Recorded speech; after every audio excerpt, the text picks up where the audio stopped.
evening, everyone, and welcome to today's discussion titled Art in the Moment of Crisis, presented by Anant Art Gallery. Thank you for taking time out and being here. I'm Mamta Singhania, founder director of the gallery, and I'm pleased to have with us today Meera Menezes, Ravi Agarwal, and Probir Gupta. As you know, the world has been turned upside down, and so have people's lives. Humans are battling with not just the physical disease, but also the socio-political disease that threatens to destroy democracies like ours. The management of a pandemic stages the idea of a community that encompasses the entire planet. In recent times, and most shockingly in the midst of these uncertain last few months, we've witnessed the demonizing of communities based on religion, caste, and color. It has been like an unsolicited X-ray that brings to the spotlight pre-existing issues that are endemic to our society. I hope that art might offer yet another chance to sensitize us to the societal and political ruptures that need to heal. The next few years are going to be tough and challenging, and a time to put an end to the unleashing of those destructive tendencies based on fear and hatred, and a time to rebuild ourselves, our communities, and our planet with hope and compassion as our motivators. Rebuilding and renewal implies reflection on human rights issues and ecological issues that the world is grappling with. We at Anant Art are pleased to present a conversation amongst three luminaries from the art world, Ravi Agarwal, Probir Gupta, and Meera Menezes, whose experience in it meaningfully intersects with the subject in discussion today. Meera Menezes is an art writer and independent curator, author of artists' monographs, including Gaitonde, and some brilliant curatorial projects to her credit. She's a Delhi correspondent of Art India and a regular contributor to the international arts publication Art Forum. Meera has a master's in German studies and worked for more than a decade as a TV journalist and producer at the South Asia Bureau of ARD, Germany's largest public service broadcaster. As major representatives of the Indian art scene, Probir and Ravi have for decades led interdisciplinary practices as prominent artists and also activists. Both have to their credit innumerable solo shows and group shows in India and internationally, as well as participation in significant biennales. Probir's works are devoted to the issues of human rights, against child labor and human trafficking, child adoption, right to raise an opinion, violence against women, amongst many other social issues. The multimedia artworks of Probir, with politically and socially charged themes, emphasizes the need to accept diversity and make a promise of forging new relationships based on inclusivity. Ravi is an artist, environmental activist, writer, and curator. His work explores vital questions of the contemporary era, such as ecology, society, urban and rural space, and capital. Photography has been a prime medium for him for over 4 decades, which has expanded over time to include video, public art, installations, and also printmaking. His published diaries and writings are integral elements of his long-term research projects. His practice has been written about extensively in international publications. The book Down and Out, Laboring Under Globalization,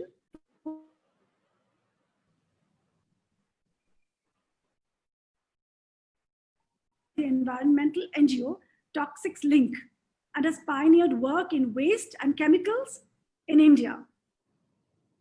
And now I would like to request Meera to begin the conversation. Thank you. Thank you so much, Mamta and Anant Art for giving us this platform. There are a lot of issues that we've been talking about, thinking about, in these 2 months, slightly more than that, of a pretty draconian lockdown. And so this really gives us the chance today to meet up and discuss these virtually, since we can't be physically located with each other. So what I'm going to do is just to tell you the format. I'm going to be posing some questions to both Ravi as well as Probir, and then we're going to be opening it out to everybody for the question and answer. So that's going to be the last 15 minutes. So please put your questions in the chat, and we will take those questions at the end, and you can address them to whoever you feel you'd like to answer them. Now, the first question is something that I'm going to be asking both Ravi and Probir to respond to it, and it's the same question. And I'm going to start with Ravi. Now the pandemic has really forced us to recalibrate our lives. We've been really rethinking our modes of living, our modes of production, and so what are some of the issues that you've been deliberating on during the pandemic? You're asking me, Meera? Yeah. Okay. Yeah. Firstly, thank you, Mamta, and it's really an honor to be on this and to speak to Probir and to Meera. So thank you very much for this. Meera, I mean, really, it's we've been in lockdown now for some time. I've been inside, and everything I say is what I'm thinking about, and very little experiential relationship to. I've not gone out and experienced any of this. I would have liked to, but there are three things I've been thinking about. One is how this pandemic has shown a light on our social hierarchies. Very clear. I think there are at least two distinct experiences which people like me have who can afford to stay indoors in lockdown, and the people who we call them and we classify as migrant laborers. That classification itself is something we have to think about. And that's a completely different world. And I think it shows a great deal of what kind of society we have constructed. The second is the issue of the question of what has nature got to do with it, and what is happening to this idea of nature. This virus is a strange thing. Like all viruses, it is not alive, but comes alive when it meets a host, and it coexists with the bat for probably, and has co-evolved with it. But to us, it becomes a contaminant. So what does it really mean? What does contamination to life mean? What does a co-evolution mean? These are questions I've been thinking about. And the third troubling question is about state control and state authoritarianism, which is we see around the world, and also that how political leadership has changed the outcomes in different countries of what is really happening. It seems that political leadership has become very important to how we can say, okay, the virus is not political, it affects everybody, but it is highly political because the way it affects and what decisions you take make a big difference. And I think this is also the kind of leadership we're seeing is also troubling, because after today in 2021, we're seeing a reversion, revert back to a high degree of state control. We have become very dependent on technology. Technology has its, of course, benefits, but has great pitfalls in what it does to our lives, to our privacy, to ourselves, to our identities, and also to our dependence on it. So where does it lead? So these three things I've been grappling and thinking about in some ways. Thanks, Ravi. I think very, very valid points. And I think these are things that we continue to see. And we also have to sort of figure this out once we've already started unlocking, at least in India. And, what does it mean? All these things that we were deliberating on, how are we going to sort of try and see how we can maybe challenge certain systems, in the unlocking. But Probir, I'd like to go to you. I mean, you've been pretty, I think, secluded as well. I mean, I think all of us are. We are not there out on the streets. So, how have you been spending the lockdown? What are some of the things that have been going through your mind? Well, I have been basically from the end of March actually got exposed to what has been happening to our people here, which is in lakhs. And unfortunately, we have a beautiful constitution, and the constitution protects the rights of each and every individual. But this seems to me it's a gross human rights violation, which is unfolding in front of us. I mean, it's absolutely it's a shame. And and I oppose the term migrant. I mean, this is something which has been kind of bothering me for a very long time, because I'm a migrant in this city, and I'm a migrant. I mean, like, I'm a migrant artist. It's just because I have a house here, I've been lucky enough to kind of buy myself a house. And it's not the same for these people who are kind of forced to leave the city because they have no earning, they have no place to stay, and so on. So anyway, I have a huge problem with that, but we can, I mean, the question is a very long question. I mean, one needs to speak about it in a very lengthy manner. But what I would like to say is that these are people, sadly, these are people who are in their country but not in their country. There are people who are not at home in their own country. And this reminds me of Zarina Hashmi saying that home is a foreign place. It's exactly, these references are absolutely, I've been also following Zarina's work for a very long time, anyway, like many of us. But at this point, this tragedy is kind of absolutely disgusting. So I'm going to, what I've been doing all this while is for the last 2.5 months, more or less in confinement. And all I had to abandon my studio. All I had was some paper and some pen. So I have been writing for quite some time now, and which is on what is happening around me, and also with kind of things coming into my mind, things which I have seen, things which I have kind of, gone through, or different kinds of reportage which has come and fed me, whatever it is. So I would like to start with a little text, which goes like this. Gulmohar smiles, no food for claims, noiseless collapses, landscapes in no noise. Home is 1,200 kilometers. Bharat is walking in miles of shame. Hunger sleeps with humility. So I think that this would be kind of illustrating of what I just spoke about, which is something which is, it's unfolding like an horror in front of my eyes. And I have 2 slides. Aditi, can we show these 2 slides? One is the wall, and one is the underground radio. Or even if we start with the underground radio, that should be fine. Well, this is, you have to stop in one of them, the underground radio, or any one of them. Yes, okay, that's fine. So anyway, this is also this particular work is called Underground Radio because it is about people who have been kind of fighting for their rights, talking about inequalities, and it's basically the entire, there's a sound which goes with this work, and the sound is a poem which has been written by somebody called Gil Scott Heron in 1970, and which says the revolution will not be televised. So I would just like to kind of shift a little bit of what we are facing and what we are going through in India at this point of time, with people without any rights in their own country, and what is unfolding in the US with the murder of this person, which has kind of also been going on exactly. I mean, I've been looking at it exactly almost from a similar approach, right? So the revolution will not be televised is also something which which a lot of things, civil rights movement, civil rights protests, which has never been televised, which has not been shown, which has not been brought to people.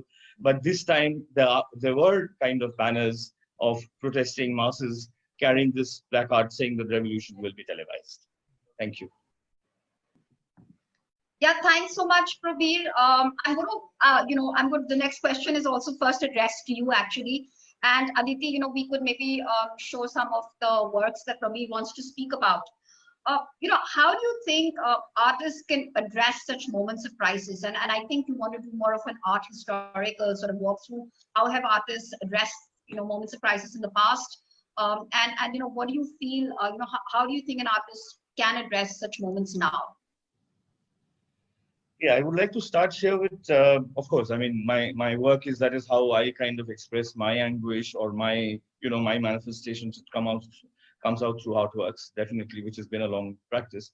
But at the same time, I've been also kind of, as an art student, right from the beginning, I've been very kind of drawn to different kinds of works which are manifestations of different kinds of social disorders and inequalities, discrimination, political oppression, and so on, right?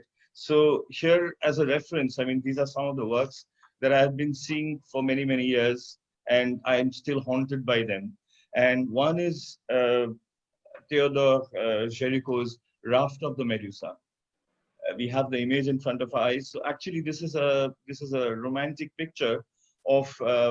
He was very political in nature, Géricault, and this is it was a kind of a shipwreck with 150 soldiers on board, and this painting was done basically as a failure, to criticize the failure of the government. For me, it's a very significant work. So, I do not know. There are similar works happening. I would like to do, something similar in a very similar way of, I mean, visual representation of the times that we are going through.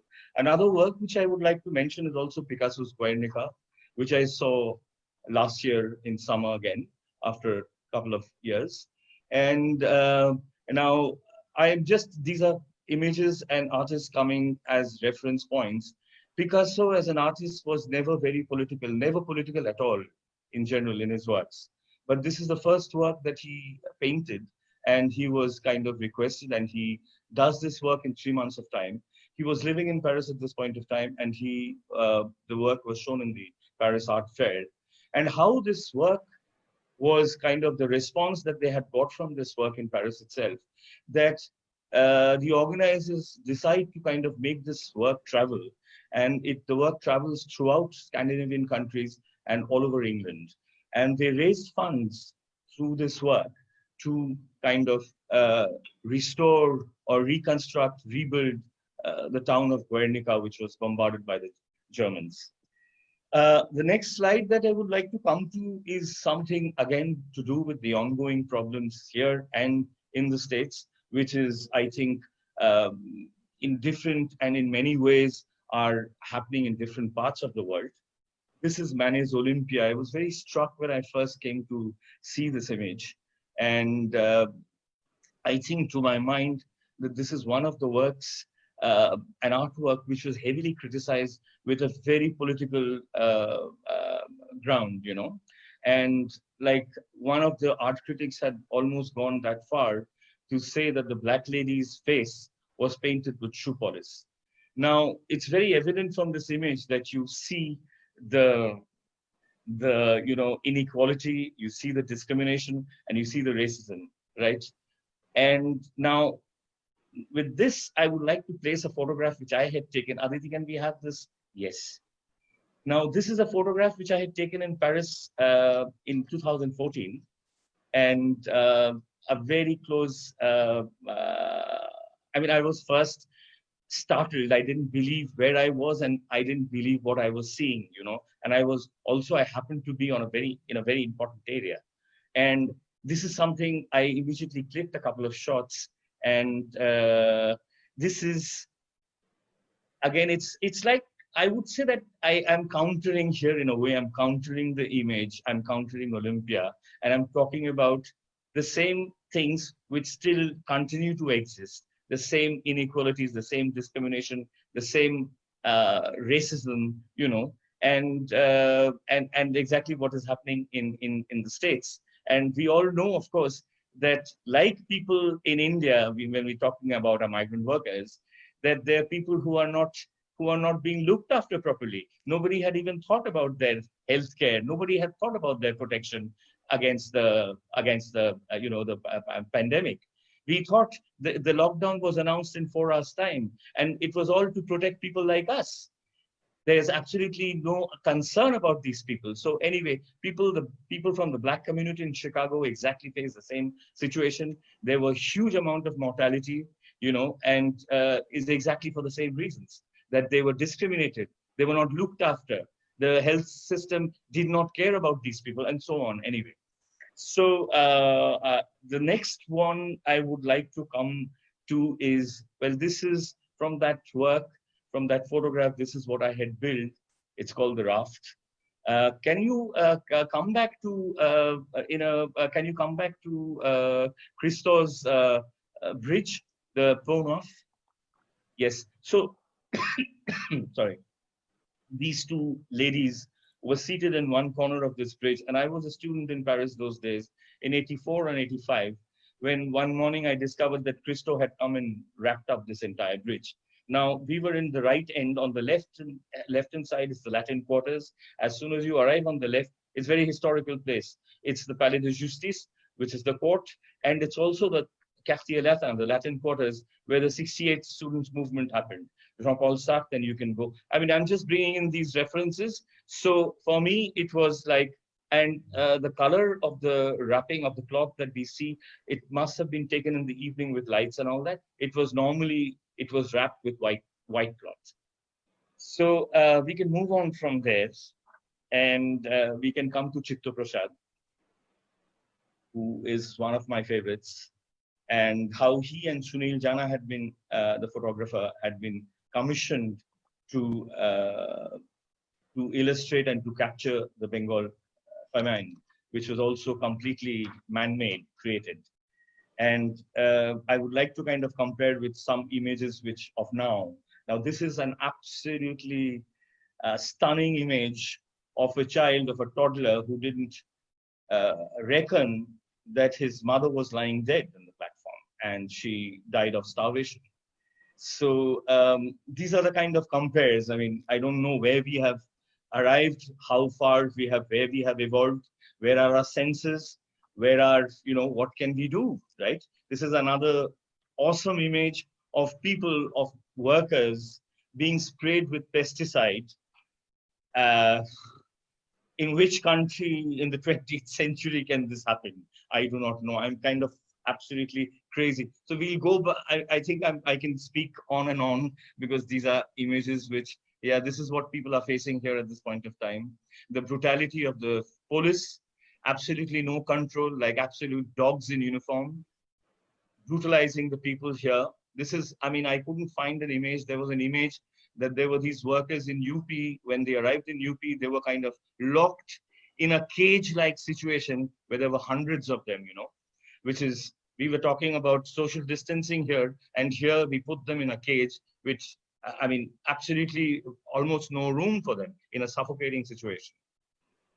So from here, I would like to kind of quickly come to a little anecdote which shapes up my life, which is my mother.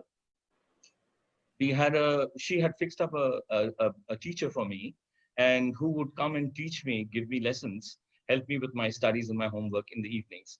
And my mother, I didn't know what was all about, but my mother used to make sure that she feeds him before he leaves, and would be served with dinner, masamashai. And anyway, so he was living in a little kind of a mezzanine room with two sons and his wife, and not well off at all. And he was retired.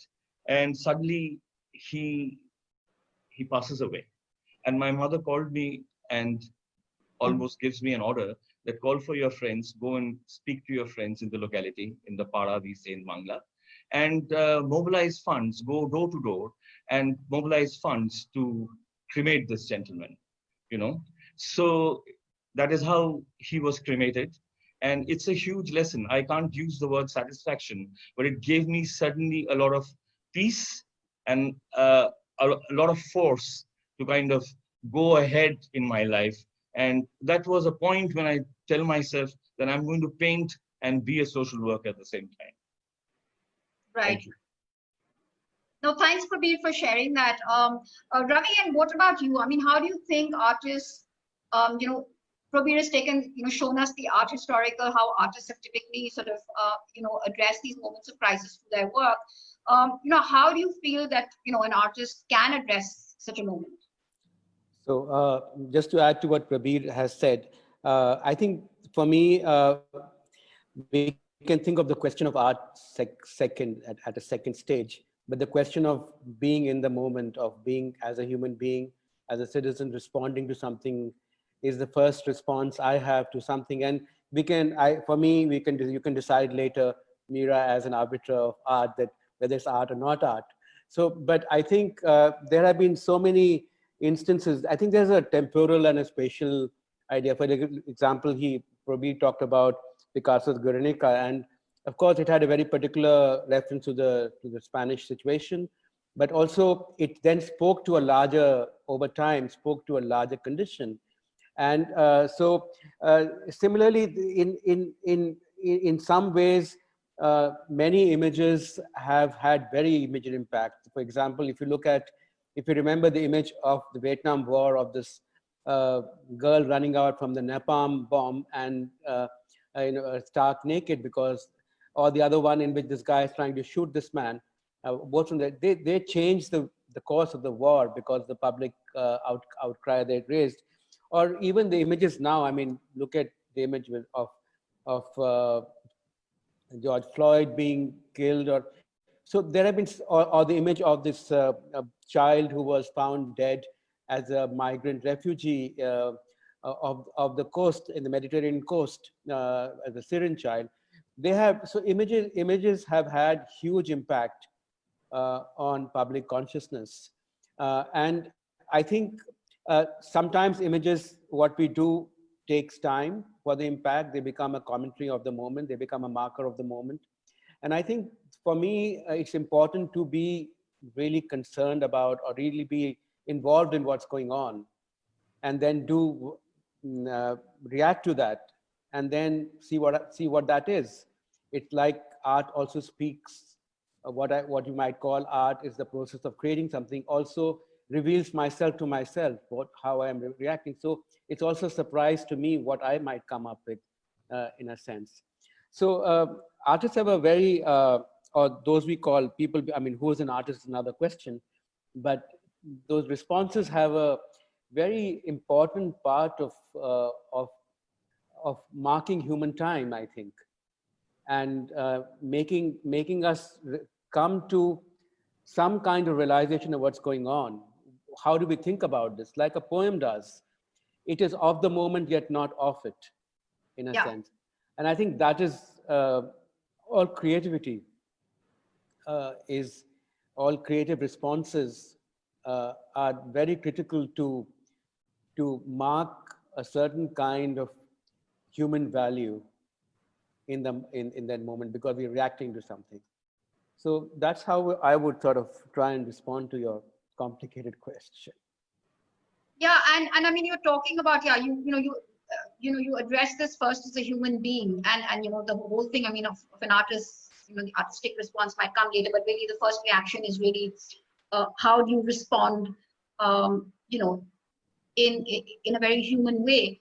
And Ravi, I just wanted to, it just struck me when I was looking at all these. I mean, I myself personally saw, migrants walking. This was really in the first day of the pandemic, and they were crossing the expressway. You've been working with the issues of labor and migrant labor really, from the 90s. I mean, you had produced a photo book, Down and Out, Laboring Under Globalization. And then you said, who's an artist and what's an artist, it's sort of thing. I think Oakley had seen that, and then you were invited to Documenta. So could you talk, I mean, I think it'd be good for people on the call if you could talk about that particular body of work, your experiences with the unorganized labor in both Gujarat as well as the Bhatti mines in Delhi, and also about, and link it with the current, migrant labor crisis that you see, yeah. That particular event of that collaboration with Jan Bremen to make the book of Down and Out in South Gujarat, which it took me 2.5 years to go through that, and it's a long time back, but it was life-changing experience for me, because for the first time I was with with a set of people. I didn't really fully know them except in a distance, and the only way I could do the book, if you want to use the word, is because they let me do it. They invited me into the life. So it was, and this body of work came after my first show, which was called a Street View, which is not many people remember, but it was about street work. And that led to Jan wanting to collaborate with me for this particular book. But this book was spending 2.5 years over lengthy periods of time, not continuously, uh, and traveling the hinterland, seeing the conditions, structural conditions, why people move for work from villages to cities, how the whole construct of work is how their life is constructed. So they are basically on work or off work. There's no idea of leisure, because leisure is really something which people like me enjoy. But either they're on work or off work. And also the fact that what struck me very distinctly was the great human dignity which I encountered. And somehow the way we call them migrant labor, and I remember the day the lockdown was announced, the first thought what came to my mind was, what's going to happen to all the people working in the cities? Because I know how they live, and I know what are the conditions of their daily existence. So to remember that almost 90% of what we call labor in this country, in India, are people on the move. And Jan's book, Footloose Labor, really talks about that. So we're talking about huge mass of people. And we can talk about it at length, but just to say that we have somehow categorized them as part of the industrial structure of society. We call them labor. They are faceless people, they are nameless people, but very often they are from very depressed social hierarchies. So they're from a lower caste. That means they're landless, they have no work in the villages, they're agricultural labor, or they don't have access to land. Very often they're staying on the margins of the village, they're not staying in the center of the village. I have visited many of them in their homes, and they just move with a great hope that that the children will not be like them, that they will be able to earn enough money to send back home. But very often this is not the case. It doesn't really happen, because living in the city is its own set of things. So I think we have become blind to them because we have categorized them. We don't see them as people anymore. And what Probir said about citizens, that's very true. The second set of images seeing is now from this body of work I did in Bhatti mines, a group of people who were displaced from the forest because of new forest laws. And this is how environment and people come into conflict. And they are part of the city's labor force, and they actually, what they call mud workers, they're odes. And there was this, I was invited, I won't name, by people who said, we want you to photograph the revolutionary spirit of these people, that they have been struck out of the forest. And when I went there, I saw people in great distress trying to make a living. And when I showed the images to the people who had invited me, they said, we don't see any revolution. I said, I can't construct images. This is people really struggling to make a living. You want to classify them as revolutionaries, then I'm sorry, you have to first provide something for them, that if they come to your protest for a day, they will find something to eat, because they're earning daily. So how we characterize people is become something which serves something. And I often think that keeping them as migrant labor serves the capitalist structure we have now, because they are the labor force whom we just want to ignore, except for what they might produce. And in Down and Out, I saw how the piece wage worker, how family labor was paid. It's completely distressing situation. And once you see them at close quarters and be part of their lives, then there's no way it can leave you unchanged as a human being. Yeah, no, thanks, Ravi. And I think that also sort of dovetails with a question I think Leena has asked, and we'll take that later. But coming to you, Probir, and it's really been that you've also been working on the subject, of workers in the unorganized sector for several years. And you yourself were, if I may say, quote unquote, a migrant worker in Paris. So could you talk a bit about your experiences and about your, your various artworks and your projects which have dealt with this issue of labor in the unorganized sector? Yeah, so this also, yeah, actually, it's, I would kind of recount a little bit of what I went through, because it's just to share with the viewers and all of you.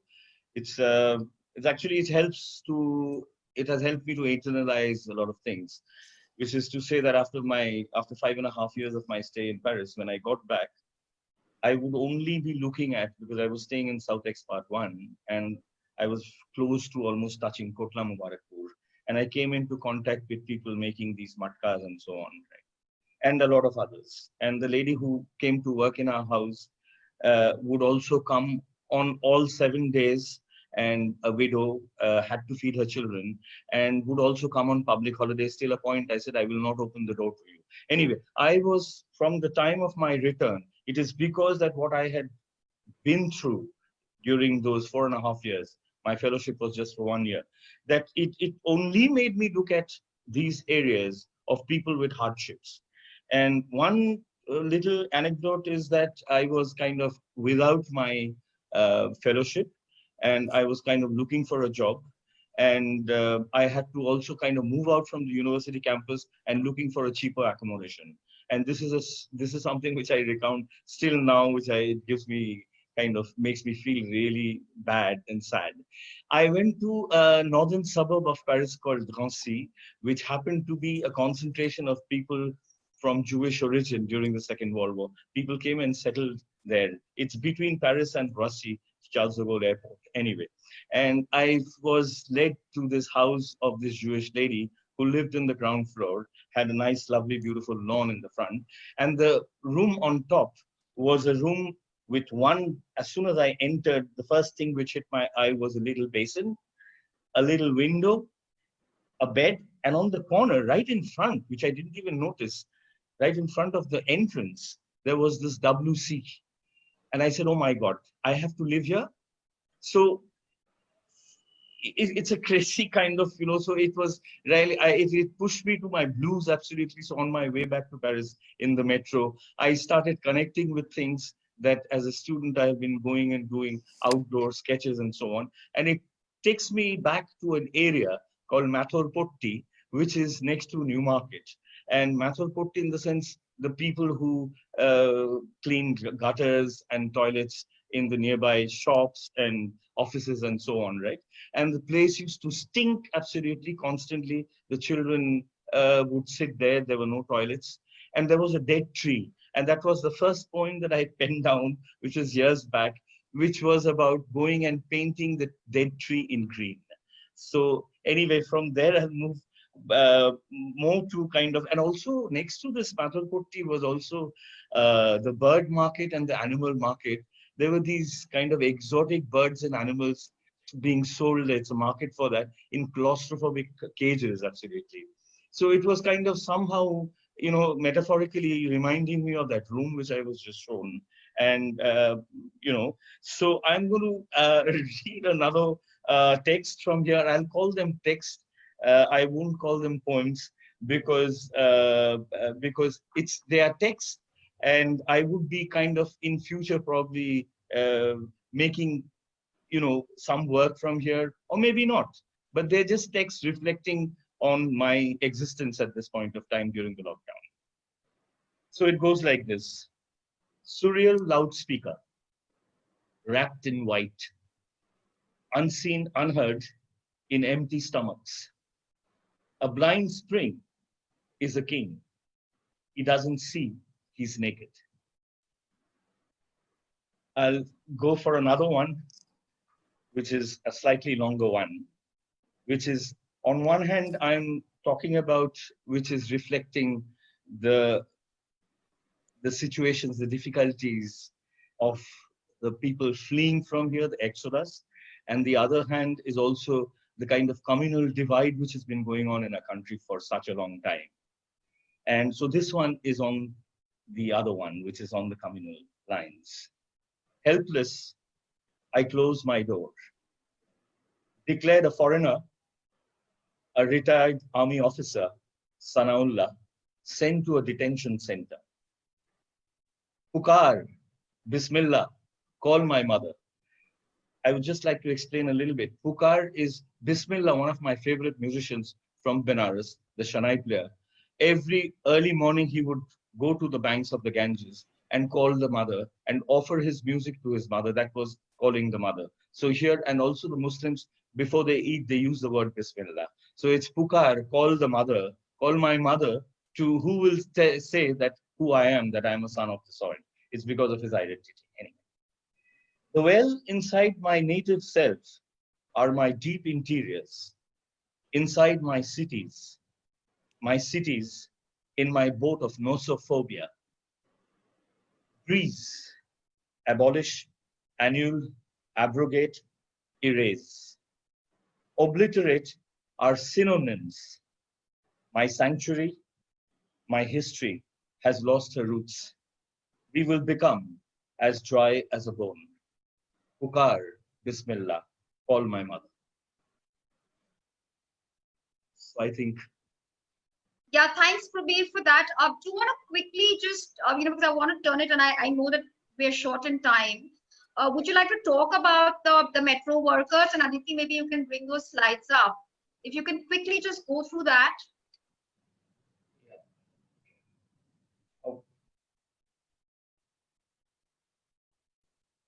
Yeah, Okay, do you want to just, I'll just quickly go through them. Aditi is a little slow. Just a little mention of Mahashweta Ji and a little book of hers, which is not a book really, it's a book which has been compiled. A lot of her articles which she has written, because she has spent the entire life fighting for the rights of the tribals and a whole lot of other people.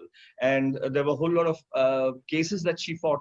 There were articles also which were written by her and published. Seagull Empire kind of compiles the articles and publishes a book called The Dust on the Road, which is my Bible, which I keep reading, right? So this is something which I wanted to mention. Collaborations with workers or people from the unorganized sector has happened in many ways. I have not really studied them at close quarter, but there has been enough sharing in community work, in kind of different kinds of collaborations and so on. I'll go quick because of short of time.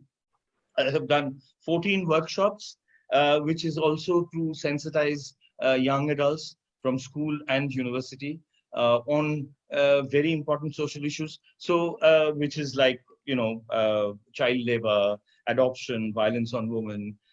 I did a workshop on printmaking, which had children from Kathputli Nagar and the children of the craftsmen or the puppeteers, and also another NGO where these children were basically physically challenged people. Anyway, I'll just brush apart all this and I'll come to the metro workers. So these are photographs that I started taking. I started observing these people working under the sun, I mean, that heat, rain and everything, braving everything to construct metro for us. And I knew that these people would be soon forgotten. And I started documenting them. I started going to different parts of Delhi and started taking photographs of these people, spending a lot of time with them, where they come from, whatever it is, their life stories. A lot of them have had cups of tea with them. So this is a very special work for me, which is, I saw one of Ravi's images of people. There are these chalks where you have early morning people, carpenters, plumbers, masons, they all kind of go and congregate for people to kind of come and pick them up, right? So that they get a job for the day, right? And I was also simultaneously looking at chairs, plastic chairs, being sold in front of different kinds of shops. And I thought that I'm going to use both together. So at the back, it has a 2D image, which I've worked on. It's a group photograph of these workers, some of them who I met. And in the forefront, you have these chairs, which have been kind of improvised with different kind of structures and the workers and so on. So it took me almost, I worked on it for almost about 2.5 years to finish this work. It's a very important work for me. And the second one I would say is, Aditi, can you come to the sculpture, please? Yes. So this is another very significant work where um, I just kind of collaborated with migrants, and fortunately enough that they are not Muslims, they are Hindus. They migrated when they were very small children from East Pakistan, or yeah, East Pakistan to West Bengal, or East Bangladesh, East Bengal to West Bengal during partition. And these are all women who are kind of working as domestic help in different households. They have kind of been stagnated in time. And the title of this work is called Time is the Rider. So I mean, this underneath the saddle, what you see are basically feet. So I had taken cast of their feet, and they had been multiplied, and they had been kind of, you know, kept one on top of the other to kind of may come into this form while they sang, because every evening these people will get together and congregate in a little temple and kind of sing together for their own safety, and for them to go move ahead in life. And it was kind of blues, right? So I think that would be, because we are short of time, I would leave it at that. I would leave it there, and please proceed. If you, I can talk about this also. Anyway, the last one, okay, Aditi, just get back to the whole entire work of surrogate mothers. So quickly, I had been following these open markets in Delhi in many areas, and these are markets where it's basically people completely lower middle class or even lower, mainly the working class, who would kind of go and buy things there, because very cheap, affordable prices, anything and everything they could kind of get there. So I went and photographed in different markets, and with the intention of getting these people who are selling and who are buying almost from similar backgrounds. And I made 4 pillars first. I structured 4 pillars. So that was the most, yeah, these are the 4 pillars.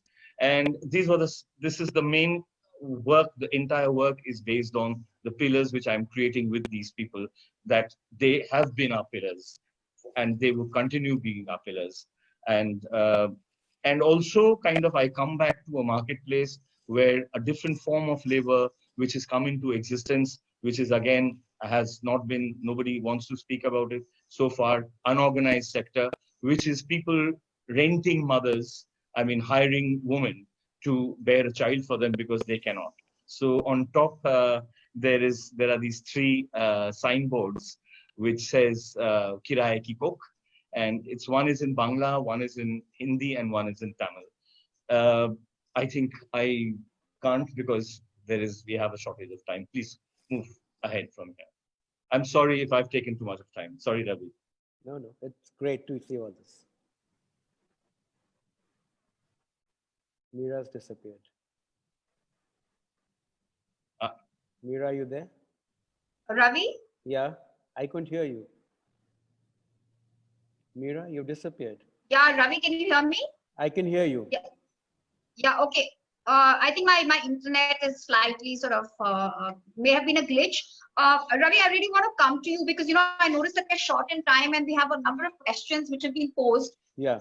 So many of us, regard really this pandemic as a harbinger really of the larger ecological crisis, right? The whole climate change and that climate catastrophe. Now, you've been dealing with ecology both as an environmental activist as well as an artist. So how have you addressed these issues, of the ecological crisis in your works? And maybe, you could talk about your practice in different bodies of works.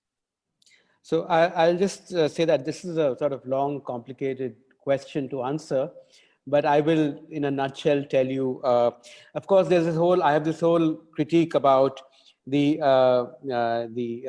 technology fix to the idea of environment, and I locate the environment in an ecological sense.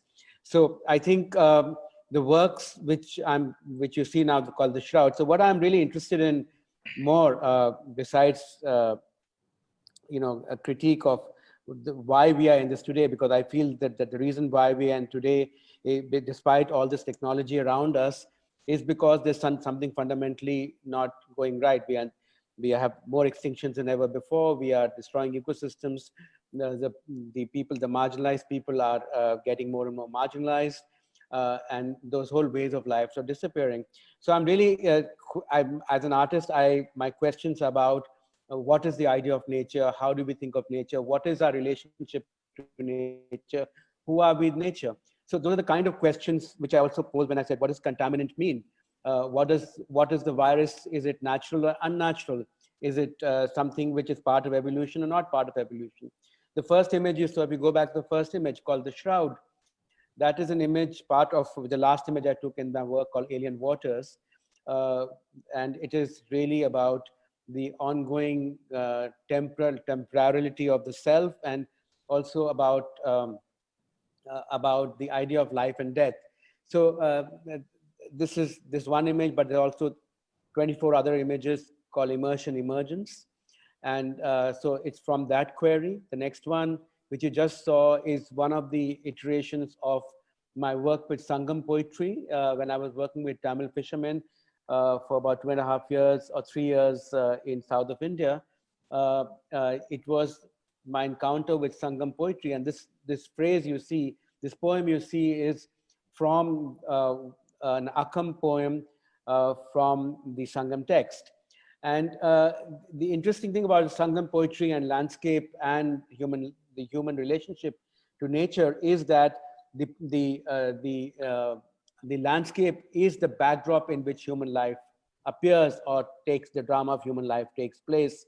And of course, this is love poetry, but it does not necessarily instrumentalize the idea of nature. Nature is not the object of human life.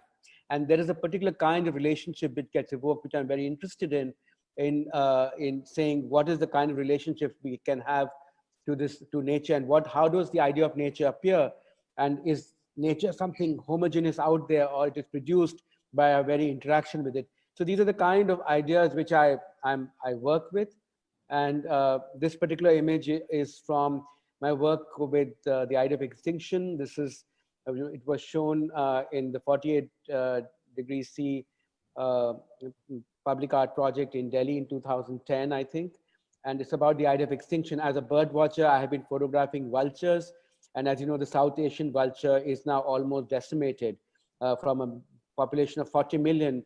In the early 80s, it's almost 99% extinction of the South Asian vulture. So I was reflecting, what does extinction mean in time, and what happens when something disappears? How do we notice absence? What's the relationships which disappear when a species gets disappeared? It's not just about something disappearing, but all the relationships, ecosystem relationships, which also which fall apart. And so these are kind of sort of inhabited ecological questions. This is again, this image from, this phrase is from another Sangam poem. It is the wooden structure is a kattumaran. It's a traditional boat which is still being used in Tamil Nadu, and it's a 2,000-year-old boat. The kattumaran is the word which gives rise to the word we know, catamaran, and kattumaran really means tied wood. And if you have the next image, then this is again talking of two trajectories. Mulai is one of the landscapes evoked in the Akam Sangam poetry, and it's about two trajectories which we can take when we think of futures. So how we think of futures is really how we construct the idea of something, and it is not something given. The current situation, we are unable to unlock ourselves and think differently. Even the coronavirus, we think this is one virus which has appeared, but over the last 20 or 25 years, we've had a series of such viruses, and there are a host of others waiting to appear. So what is this ecosystem which we have unraveled? What is happening out there? And what is the fragility we have? What is it, part of evolution, or is it part of something which we have evoked in something outside? So this is again the 4 a.m., which is my encounter with the fishermen early in the morning. But to me, idea of labor, ecology, and landscape is very connected. It's not called labor, it's called livelihood. where, but this very immediate idea of living in a landscape creates what the landscape is. And of course, we can have a long discussion, but I just don't want to, I don't want to take too much time doing that right now. Right, Ravi, I see that we're nearly top of the hour, but I still want to maybe just raise one question, and then maybe we can just take a couple. I believe we can go 10 minutes over, but not more. So, the fact that this, is it a sign of our times that, this virus, which originated in Wuhan, was able to spread globally so fast and so rapidly? Do you think it's really time to rethink our model of globalization with its flows of capital and people? So, and what could the, ecological ramifications of something like that be? So, I mean, if you could just address that, and then I think we'll have to open it to questions, a couple of questions from people. I think it's important to think that that the appearances of such a virus is not something which is just one event. We think of it as one event. Something happened from the bat to the pangolin and with the human being. But the causation of this event is a series of other institutional structures which surround it. And this whole epidemic, a pandemic, is not just one event. It's actually, according to me, an institutional structures through which this event becomes the event, the magnitude of the event it has. So what you call globalization, or what's the other word you use, this is actually the institutional structures which have this interest, which have flattened everything in a sense. And I'm really more thinking of the heterogeneity of life as it exists. What are the stories on the ground, different stories on the ground. The only way capital can flow is through a heterogeneous language. And somehow, the way we are thinking about this is also through the same language. We have to find another language to think about this event. And this goes against what we call global, in a sense. Global has always existed in one way or the other. It's not a new event, but the kind of rapidity and the kind of force it has today, that you are unable to recover anything else, but react to that situation. So the question is, what is the agency we have to do that, and what's the desire to do that, and do we have the ability to think outside of this into something else? That's sort of more important questions to me. That is it possible? I don't know how stable my internet connection is, but I'm just going to, so if something happens, then just maybe you can address the questions. So the first question we have, and I think we just have time for taking the title positively, can we also take that the pandemic has paved way for the artists to be more creative? And Probir, would you like to go first, or Ravi, whoever? I mean, I personally believe that a lot of really strong art is going to come out of this, because I think just because of the fact that we are, recalibrating what we're doing, reflecting on what we're doing. We've had this lockdown, we've had this moment of introspection.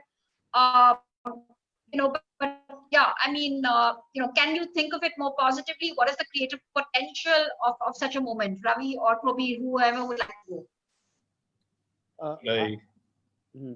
Go ahead, Ravi. No, go ahead. Quickly, I think I am at this point of time. It's too much for me at this point of time to look at what is happening around. I still require a lot of time to kind of, come to terms with what is exactly happening. So I wouldn't like to jump into a creative aspect at all. I would certainly say that this would lead me to making some work. Absolutely, that goes without saying. And I'm sure that there are a whole lot of other people also who are kind of very deeply involved and very keenly and deeply observing what is happening, and they are also chalking out things. I'm sure there'll be a huge kind of a lot of things, very dynamic products, which will be showcased in the near future, in the coming times. I'm very positive about that. Ravi, please. No, I just have a very short comment that I don't think of art as positive or negative, or a moment. These are very intense moments we are in, and of course, we can think of creativity as positive, but what about people who are no longer going to be alive, the people who are Absolutely. dead? So there is uh, life is positive because it continues. So creativity is like that for me. And but we are not in a, I think if we reflect, if we are able to reflect and recover differently, if we have something to learn from this, if we survive this and something, that to me will be positive. Meera? Meera, you're off. You're not there. Okay, maybe we can take the second question. Probir, I can read the question for you because Meera said take it on. Yeah, please Oh, there go you ahead. are. I've just switched off my video. No, no, Okay, yeah, I switched off you my video please, because no, I no, thought it might. no, Meera, you please take it on.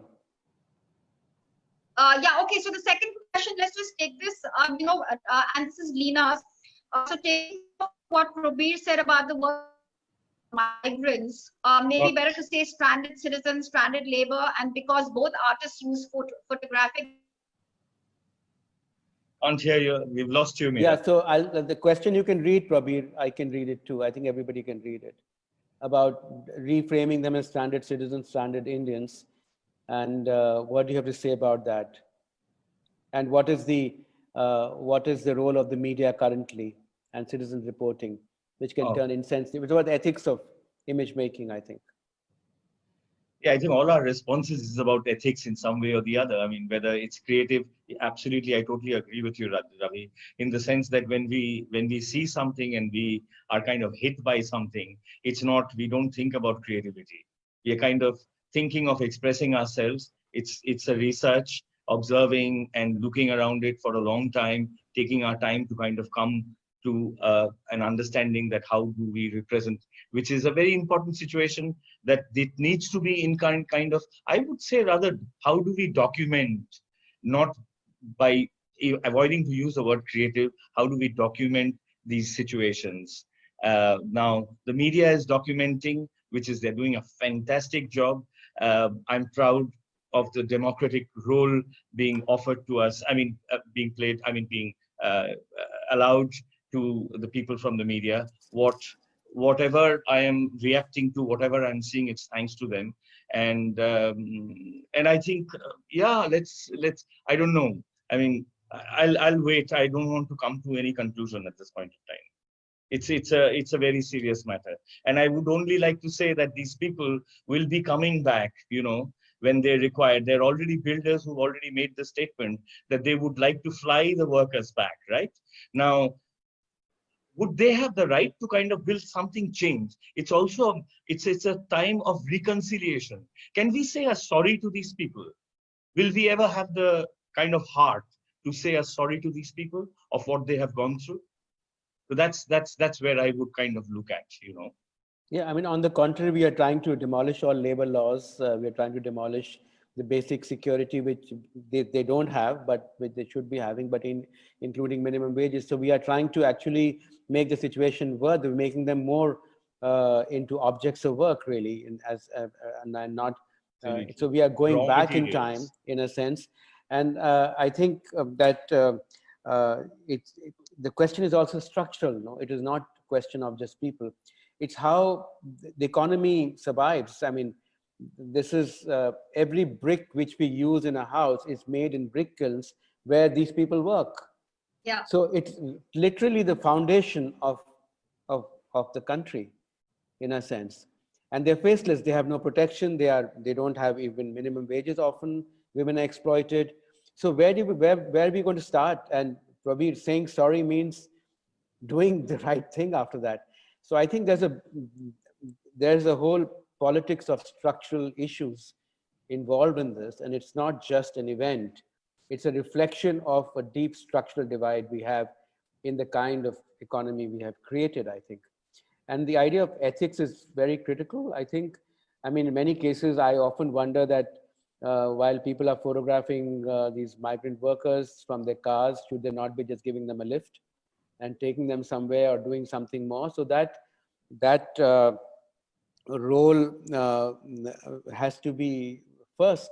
The human role has to be first, I think, than any other role to be there. But representation and ethics have to be critical to any kind of artistic work.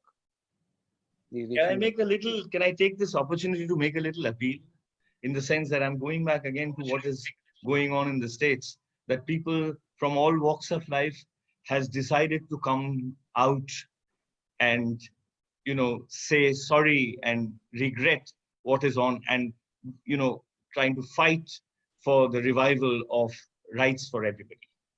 Will this ever happen? Can we think of this? That people will, after things start normalizing, will people come out, kind of protest against what these people have gone through?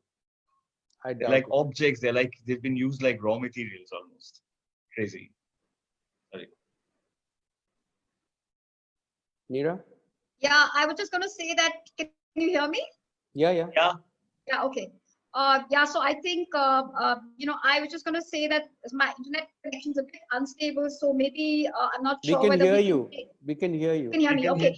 So, I mean, we just have 2 minutes more and then they have to close. Maybe just one last question. Do you think in such a crisis, art can be useful to highlight political and social issues in India? From Mari, I think that's really, what we've been addressing, right? I mean, the role of the artist. Anybody wants to, any last remarks? But I think we've addressed it in the beginning. As I've always said, we should be in the moment and react to it, and then art can take care of itself. So, right. I'm saying the question of art becomes secondary to what we are in the moment. Absolutely. So the political and social issues reaction to that is the main reaction, and then how we react can be art. I mean, what's the images we have, somebody can use those images for art or something, So art is there, but I think to me, secondary to reacting to something, and people react in their own ways. Right. So I think we will end this here. Rahul, I know you had a question on absolute, equality. Yeah, obviously it's utopian, but I think we do have to, we do imagine things, right? And we can imagine, a better sort of future for all of us. So with this, I'd really like to thank, Ravi, Probir. It was really an enjoyable discussion. I hope, everybody who stayed, even past, the hour. Thank you very much for joining us. And of course, above all, to Mamta, Chavi, as well as Aditi, I think, for all the logistic work that you did in the background, it may look seamless, but there are lots of moving parts. And I really want to thank all of you for putting this together. Thank you. Thank you so much. Okay. Meera. Bye. Thank you, Mamta. Thank you, Chavi. Thank you, Aditi. Bye. Thank you, Probir. Thank you, Ravi. Thank you so much. Thank you. Bye.